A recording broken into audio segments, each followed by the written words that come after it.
Dadson Mudhoni ni mmoja wa mamia ya watu wanaougua ugonjwa wa virusi vya chikungunya Mandera mjini. Kilichomleta katika kaunti hii ni ajira, ambapo pamoja na mamia ya wengine kama yeye wanafanya kazi kwenye migodi ya Borabor viungani mwa mji wa Mandera. Lakini leo ugonjwa huo wa chikungunya umedhoofisha afya yake na kulemaza shughuli zake, kwani hawezi kuchuma riziki yake ya leo. Joint zinauma, salafu mgongo kuna majimaji. Sijui kama ni joto imezidi ama. Wachimbaji migodi ni watu wanaotegemewa sana hasa katika uchumi wa eneo hili la Mandera. Hivyo basi kulemewa kwa wafanyakazi hawa kunaashiria hatari kwa wanaotegemea bidhaa zao. Kama watu wako wamegojeka, walikuwa wanapiga kitu gali kama 10 ya mawe.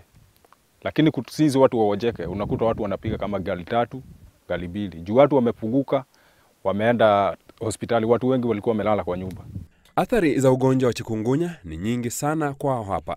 Kama ni gali yenye tunakuja naye, gali hazijapunguka, lakini hasara ndio imeingia sababu watu wenye wamebaki ndio wanalipa gali. Na unajua mwenye gali anajua pesa. Sasa inabidi mtampatia 20k hata kama mko watu wangapi? Watu 5. Wao hugaramika pakubwa wakati mmoja wao anapogonjeka ama akifariki na wanahitaji kumsafirisha hadi nyumbani. Serikali mtu akikufia hapa hata haisapoti watu.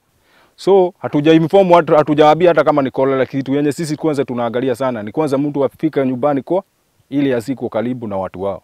Kwa asiye na ugonjwa huu wanasema ni muda tu kabla upate. Mwenye haja hojeka, huyo ni kuchekelea, tunachekelea juu tunajua lazima atachikwa. Hiyo ni ya kila mtu. Anavyochimba riski yake ndivyo unavyochimba riski yako. Changamoto tunazo sisi sote, lakini zao zimefanya maradufu kufuatia mkurupuko wa ugonjwa wa kipindupindu na chikungunya.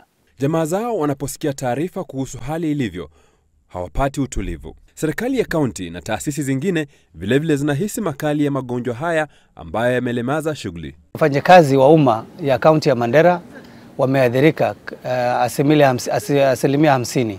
90% ya wafanyakazi wa Mandera Kenya Power wote wako nazo.